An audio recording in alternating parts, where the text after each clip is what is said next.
Plastic বা polymer পদার্থ মানব জীবনে অত্যন্ত গুরুত্বপূর্ণ ভূমিকা घर में प्लास्टिक हो, सिंगल यूज प्लास्टिक तबे या बाहर चौराहे पर पड़ा हो, गंदी ना सब इकट्ठा करें और हम प्लास्टिक को विदाई देने की दिशा में बड़ी समस्या है।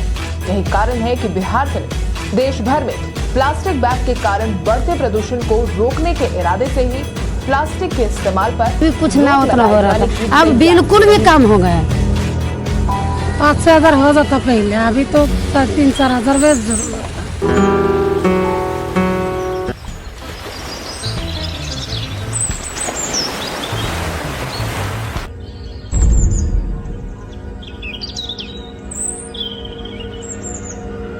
পৃথিবীকে প্লাস্টিক দূষণে ঢেকে ফেলেছি আমরা।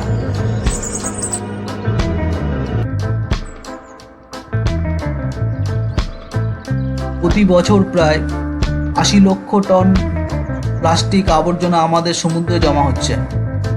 ভবিষ্যৎ কি? এটা বড় প্রশ্ন।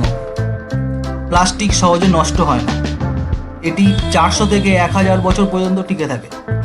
এর ক্ষুদ্র কণা বা মাইক্রোপ্লাস্টিক আমাদের খাদ্য ও জলে মিশে আমাদের স্বাস্থ্যের ক্ষতি করছে।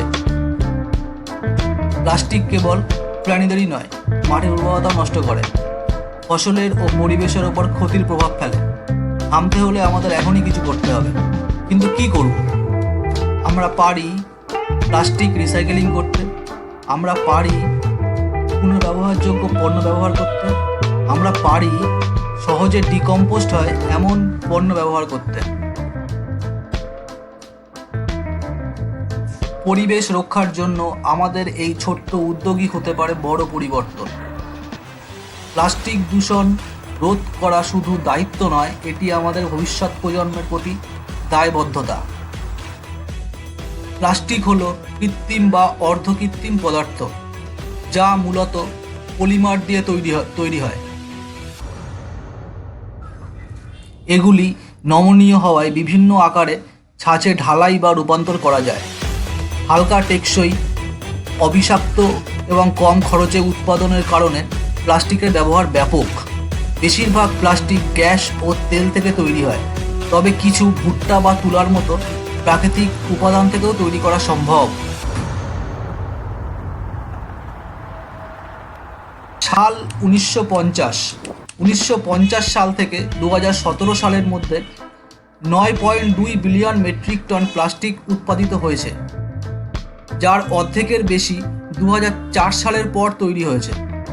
2023 সালের প্রাথমিক হিসাব অনুযায়ী সারা বিশ্বে 400 বিলিয়ন মেট্রিক টনের বেশি প্লাস্টিক উৎপাদিত হয়। যদি এইভাবে চলে, 2060 সালের মধ্যে এই সংখ্যা প্রতি বছর 1.3 বিলিয়ন টনে পৌঁছাবে। প্রধানত প্যাকেজিং 40% এবং নির্মাণ শিল্পে 20% প্লাস্টিক ব্যবহৃত হয়। বিশ্বের প্রথম সম্পূর্ণ কৃত্রিম প্লাস্টিক ছিল বেকেলাইট, যা 1907 সালে নিউ ইয়র্কে লিও বেকেল্যান্ড আবিষ্কার করেন।